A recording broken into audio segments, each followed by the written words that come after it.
Olá, aqui quem vos fala é Igor e eu quero nessa tarde compartilhar com vocês uma mensagem que vem direto do coração do Senhor para os nossos corações, para o nosso deleite espiritual.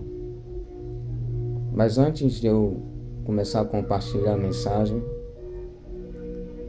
esse canal, que é o canal Igor Proscunel, é o canal que está com a visão para adorar somente a Deus.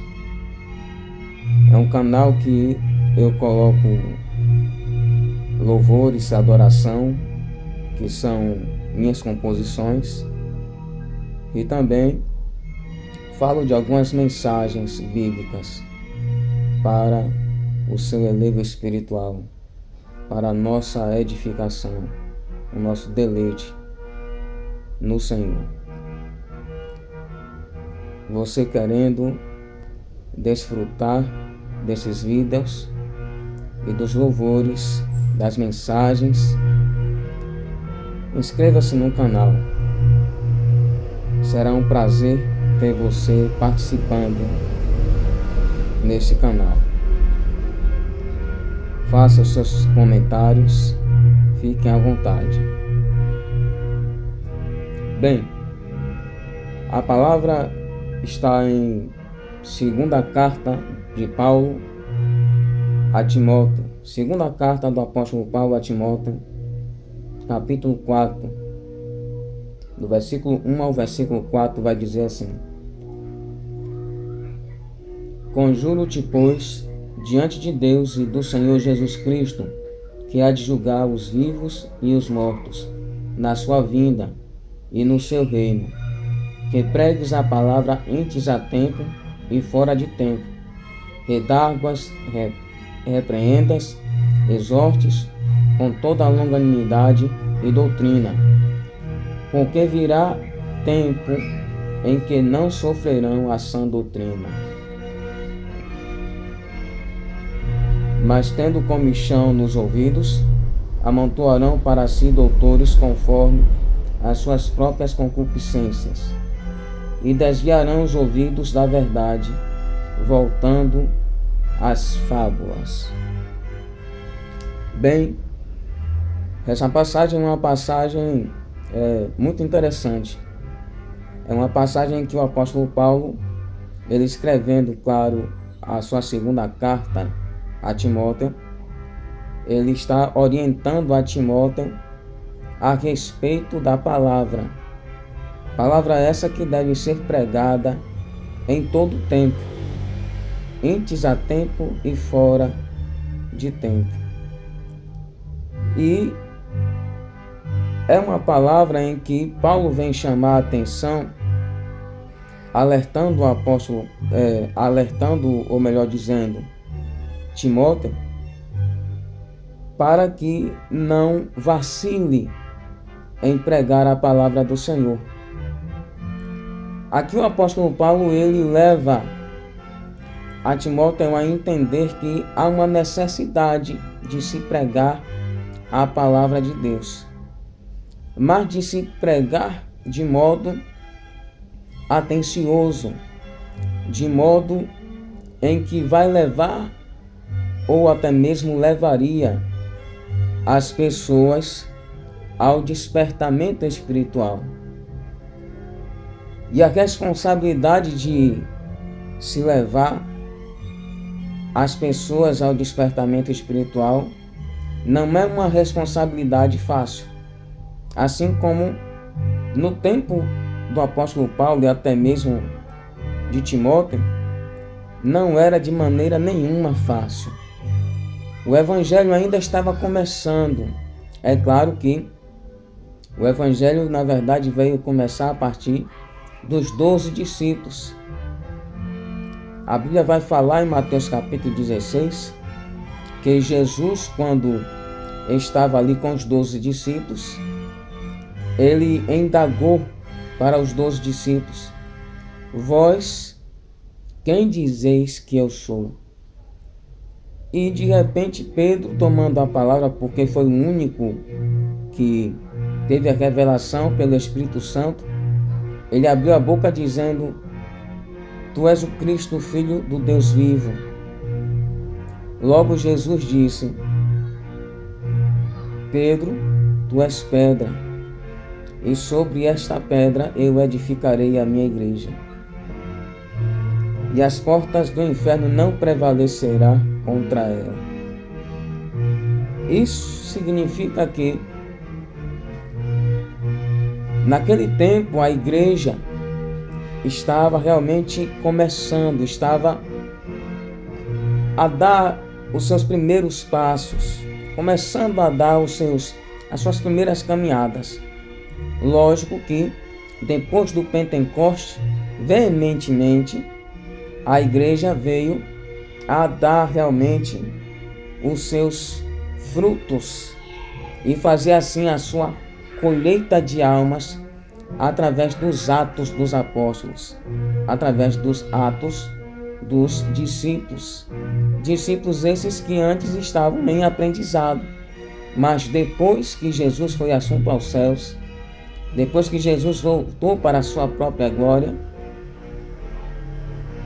esses mesmos discípulos que eram aprendizes, eles amadureceram e vieram assim a ser apóstolos diante do Senhor. Bem, e aqui a palavra na verdade do apóstolo Paulo é uma palavra de suma importância, porque a palavra aqui vai falar exatamente de apostasia. E todos nós sabemos que existem dois tipos de apostasia. A primeira apostasia, o primeiro tipo de apostasia é apostasia pessoal. É a apostasia individual, em que todas as pessoas individualmente demonstram de um certo modo. Existe também a apostasia específica, cuja apostasia está em 2 Tessalonicenses capítulo 2, onde o apóstolo Paulo ele chama a atenção dos tessalonicenses, dizendo o seguinte, que a vinda de Jesus, se referindo à segunda vinda do Senhor Jesus, não seria do modo como se estavam explicando, do modo como se estavam pregando e até mesmo tendo revelações naquele tempo. Revelações essas que eram revelações em que muitos falsos profetas, muitos falsos ensinadores estavam interpretando até mesmo as cartas de Paulo, do seu modo, do modo assim que eles achavam que deveria interpretar. Daí o apóstolo Paulo ele diz que a vinda do Senhor Jesus não seria assim sem que antes viesse a apostasia e assim se manifestasse também o iníquo, o filho do pecado, o anticristo. Essa apostasia se trata da grande apostasia, que é a apostasia geral, a apostasia que se manifestaria no mundo inteiro. Mas vivemos hoje em dia em um mundo em que essa apostasia ela já está manifestada. Essa apostasia, ela na verdade já está revelada. Claro que em se tratando da apostasia pessoal, quanto à apostasia geral, que é a apostasia específica. Essa apostasia, em 2 Tessalonicenses capítulo 2, o apóstolo Paulo também chama de operação do erro. Essa mesma operação do erro é uma operação do erro que tem tudo a ver com o espírito do anticristo, que tem todo um envolvimento com o sistema anticristão, o sistema que predomina, o sistema em que cega os olhos de muitas pessoas. A Bíblia vai nos dizer em 2 Coríntios capítulo 4, versículo 4, que o Deus deste século cegou o entendimento dos incrédulos, para que não venha resplandecer a luz do Evangelho de Deus, que é Cristo Jesus. Então essa cegueira, que na verdade leva-nos a entender que é uma cegueira espiritual, é exatamente aliançada com a apostasia. Justamente a apostasia geral e a apostasia também pessoal. Bem, o apóstolo Paulo aqui nessa passagem, em que ele assim ensina, instrui o seu, vamos dizer assim, filho na fé, Timóteo, ele procura chamar a atenção de Timóteo, falando justamente a respeito desse tempo, visto que no tempo de Timóteo as pessoas já estavam se apostatando, as pessoas já estavam manifestando a apostasia pessoal. Mas, para que nós possamos entender exatamente o que é apostasia, apostasia que na verdade vem de um termo grego, que também tem pela mesma palavra apostasia. Porém, a Bíblia também vai falar de um outro termo, que é o mesmo termo grego, mas uma outra palavra diferente, que é apistemes, que significa no português claramente apartar-se, afastar-se, decair da fé. Ou seja, afastar-se daquilo que tinha aprendido antes, afastar-se do ensinamento autêntico, do ensinamento de origem, do ensinamento verdadeiro.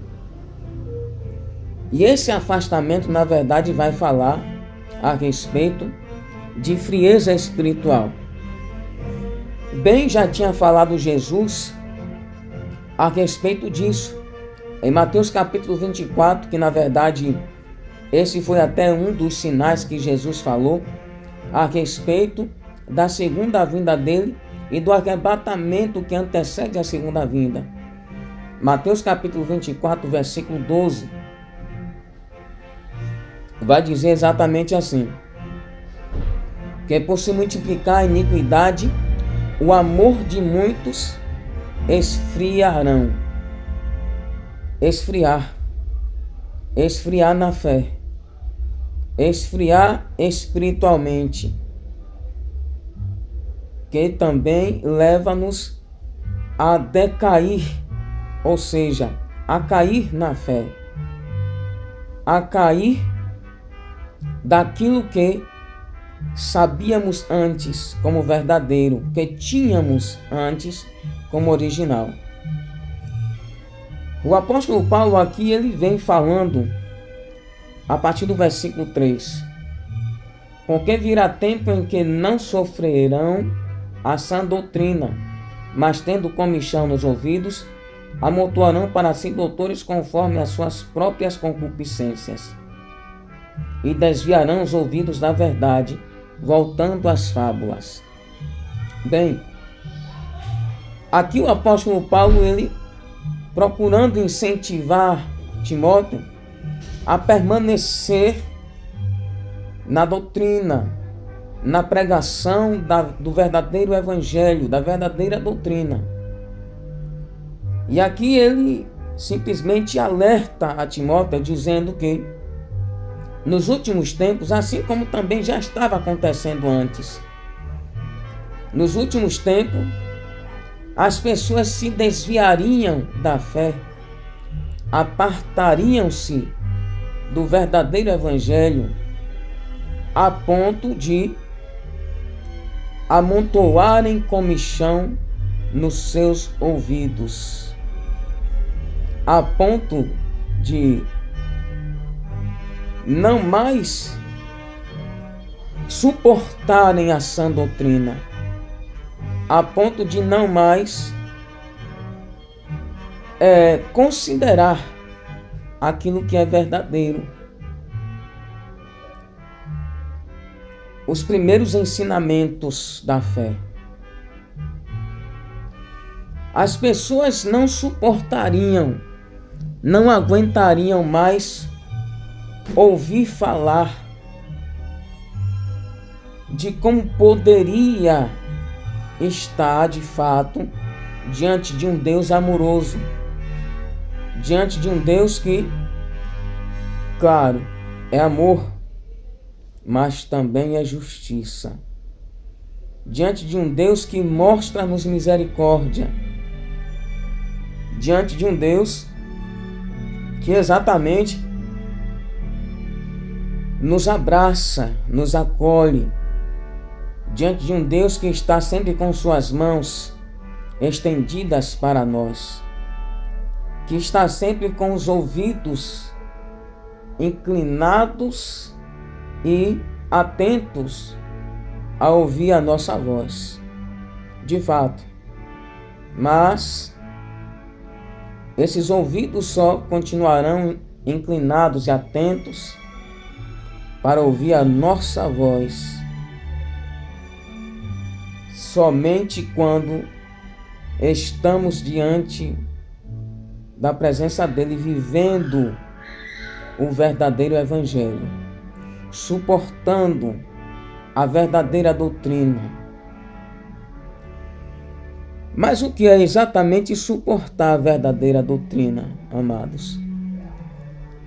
Possa ser que você que vai assistir esse vídeo, sendo filho de Deus, sendo filha do Senhor, você também que vai assistir esse vídeo, que ainda não teve um encontro real com o Senhor Jesus,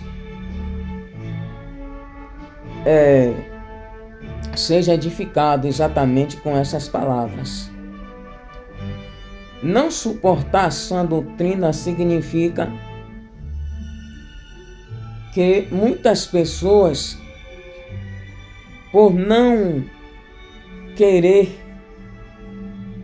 ouvir como deve se entregar a regeneração do Espírito Santo, para nos santificar, para nos desfazermos, nos despojarmos das vaidades, nos despojarmos do mundo, nos despojarmos de tudo aquilo que é ilícito, porque todos nós sabemos que ilícito são coisas que não cabe ao verdadeiro Filho de Deus, à verdadeira filha do Senhor praticar.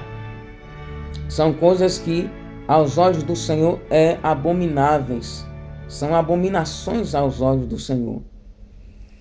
E a palavra ilícito vai falar exatamente no seu significado, dizendo assim que ilícito é impróprio, é algo que é ilegal, é algo que é antinatural, está dentro daquilo que é fora da normalidade, está dentro daquilo que é fora do que Deus determinou, do que Deus constituiu para o verdadeiro Filho de Deus. Então, por isso as pessoas não sofrerão a sã doutrina, não suportarão a sã doutrina.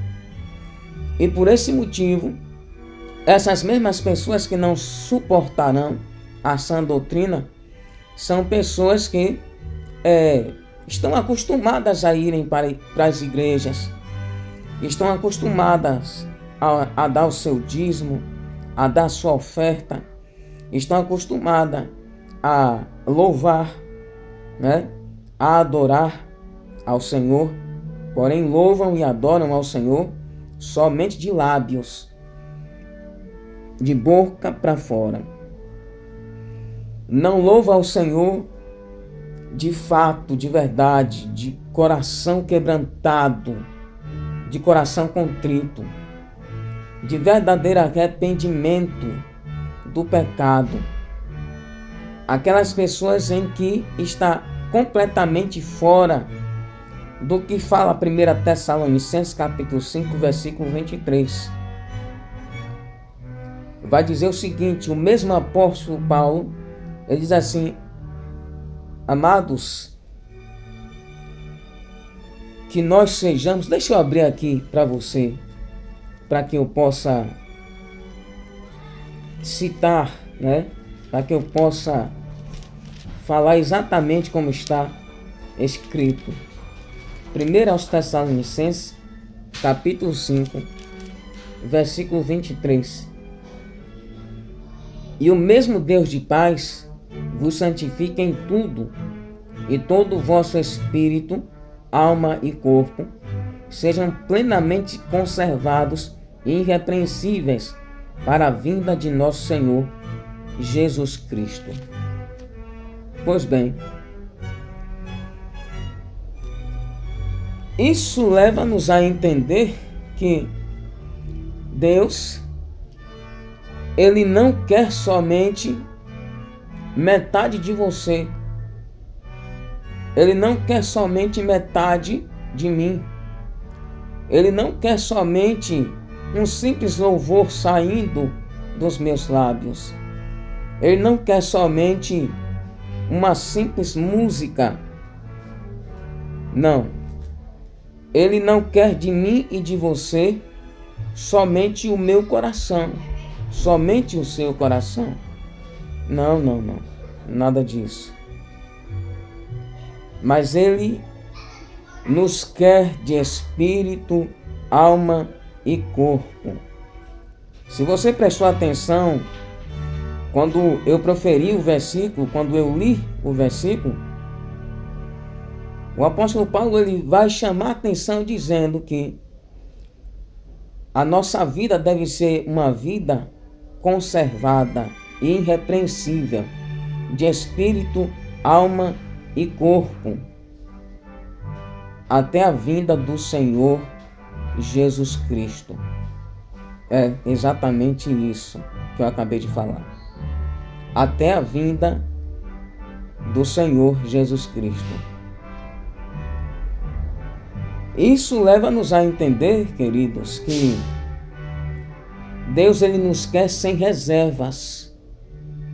Deus, ele nos quer sem ao menos faltar um pedacinho do nosso corpo, faltar um pedacinho das nossas vidas.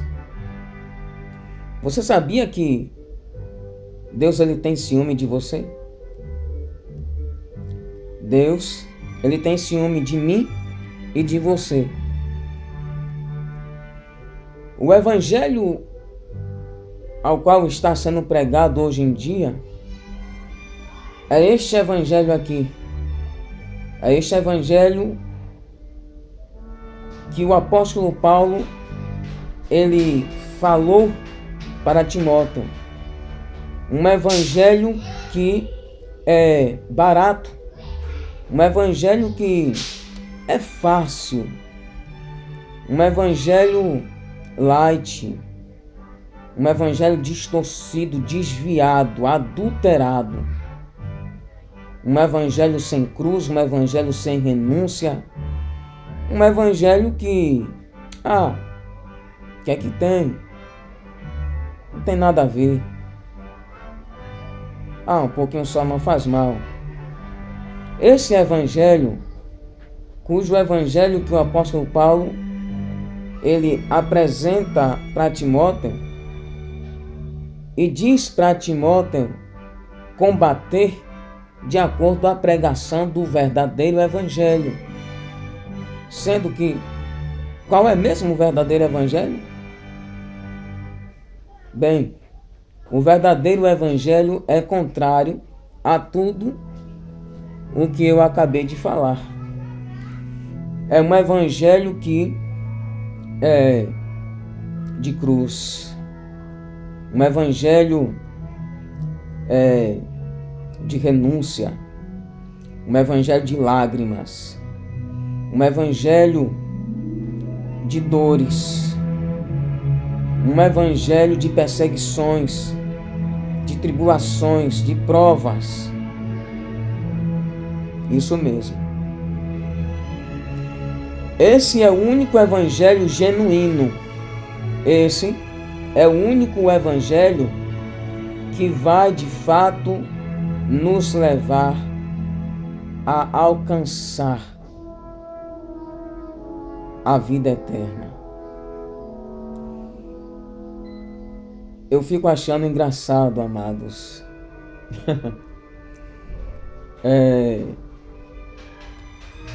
O que está acontecendo nos dias de hoje. O Senhor, Ele vem chamando a nossa atenção em Mateus capítulo 7, versículo 13 e versículo 14 também, se não me falha a memória, quando Ele fala a respeito da porta estreita e da porta larga. Ele diz assim que estreito é o caminho, estreita é a porta que conduz ao caminho da salvação, e poucos há que entrem por ela. Já ao contrário da porta estreita, larga é a porta que conduz ao caminho da perdição, e muitos há que entrem por ela. E eu, meditando um dia nessa palavra, eu fiz a seguinte pergunta ao Senhor Jesus. Eu disse: Senhor, por que muitas pessoas vão entrar pela porta larga? E por que poucas pessoas vão entrar pela porta estreita? Sabe o que foi que Jesus me disse? Ele me disse assim: muitas pessoas, de multidão, entrarão e passarão, lógico, pela porta larga, porque não vai ter nenhuma dificuldade, porque não vai ter nenhum esforço, porque não vai ter nenhuma lágrima para derramar, porque não vai ter nenhuma reclamação, porque não vai ter nenhum protesto, porque não vai se queixar de cotovelada. Chega pra lá, rapaz, você tá empatando de eu passar. Porque não vai ter nenhum chute. Ô, rapaz, você me chutou, peraí, que é isso? Chega pra lá. Não vai ter nenhum empurrão, não vai ter nenhum tapa na cabeça, ou quem sabe um murro. Não vai ter aquela coisa de: poxa, chega pra lá, esse lugar é meu, eu cheguei primeiro, eu quero passar, não tá vendo? Aqui só há lugar para um. As pessoas não reclamarão para entrar pela porta estreita.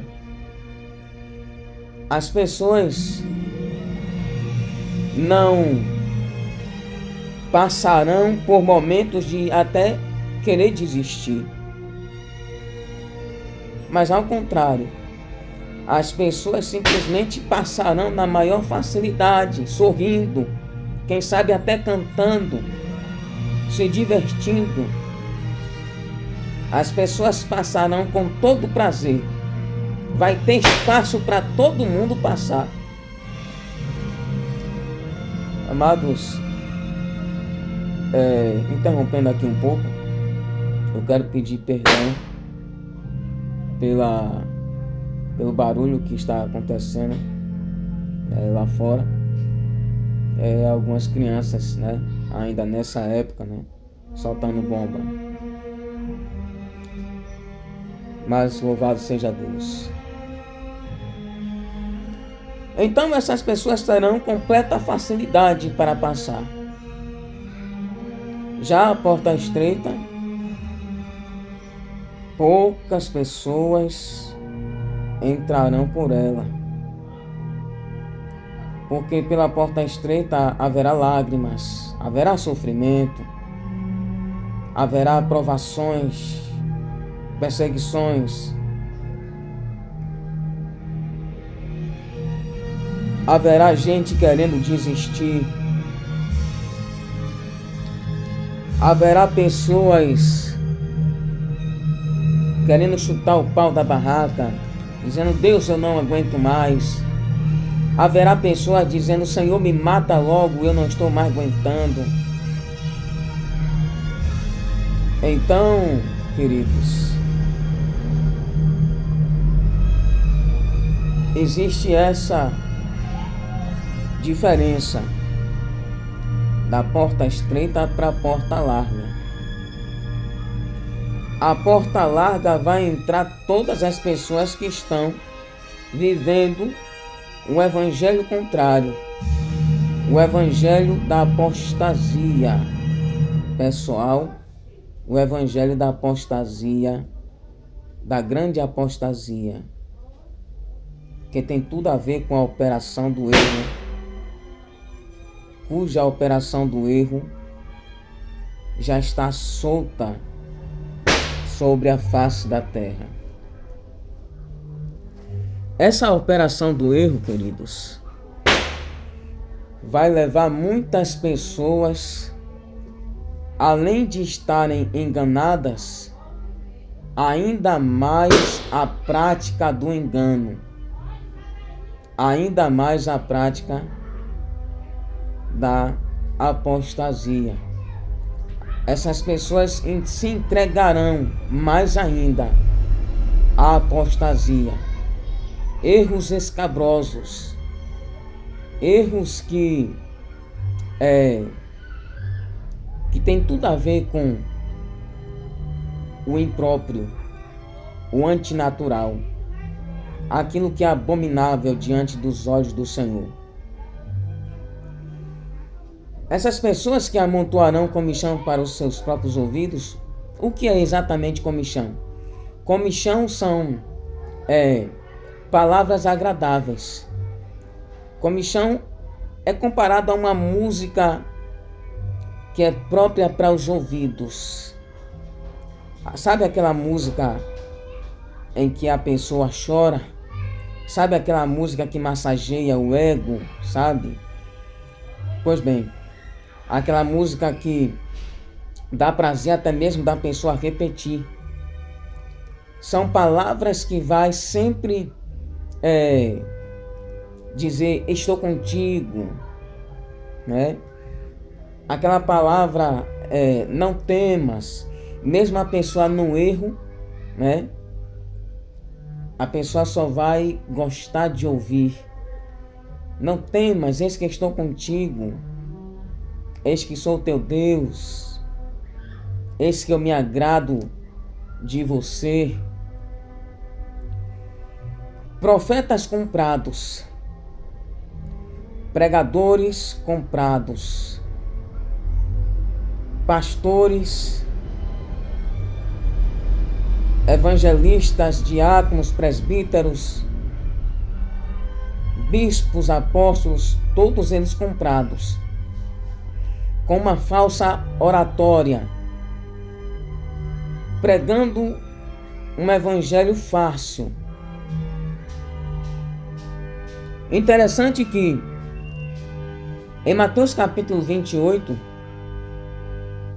Mateus capítulo 11, melhor dizendo, versículo 28, Jesus ele faz um convite. Ele diz assim: vinde a mim todos vós que estáis cansados e oprimidos, sobrecarregados, que eu vos aliviarei.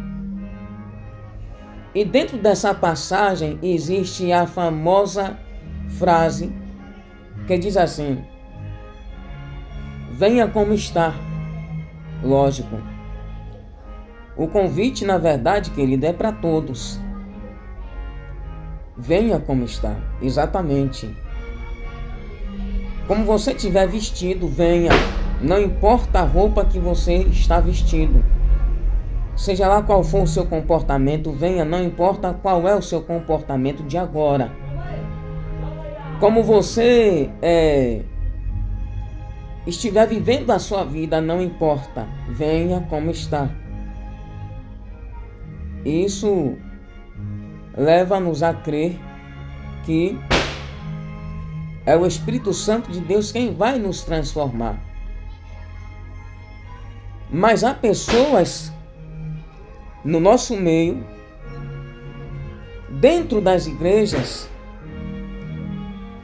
que entrou, conheceu a Jesus Cristo, aceitou a Jesus de fato, mas passou 1 ano, 2, 3 anos, 4, 5, lá vai 10 anos, lá vai 15 anos, lá vai 20 anos, 30, 40, 50 anos no Evangelho. E essas mesmas pessoas inverteram a frase. E ao invés de dizerem, venha como está, eles acrescentaram e disseram, venham como está e permaneçam o mesmo. Tem tudo a ver com apostasia. Principalmente pelo fato que os pregadores de hoje são pregadores que também estão incentivando as pessoas a permanecerem as mesmas pessoas. Em Romanos capítulo 11, o apóstolo Paulo escreveu dizendo que nem todos os que estão em Israel são verdadeiros israelitas. Exatamente. Mas acontece o seguinte, isso leva-nos a entender que nem todos os que estão dentro de uma igreja são verdadeiramente cristãos, filhos e filhas de Deus. Queridos, eu quero finalizar com esse vídeo. Dizer o seguinte: Deus, Ele não está de acordo a esses falsos oradores, a esses falsos pregadores. Deus não está de acordo a os falsos ensinos. De maneira nenhuma, principalmente nesses dias em que mais se vê os sinais do arrebatamento da igreja, da segunda vinda do Senhor Jesus. Os sinais que mostram-nos que Jesus já está às portas. Mas, para finalizar, eu faço uma pergunta. Quem vai subir? Quem de fato vai subir no arrebatamento? Você vai subir? Se você está dentro desta apostasia pessoal e dentro desta grande apostasia, reflita.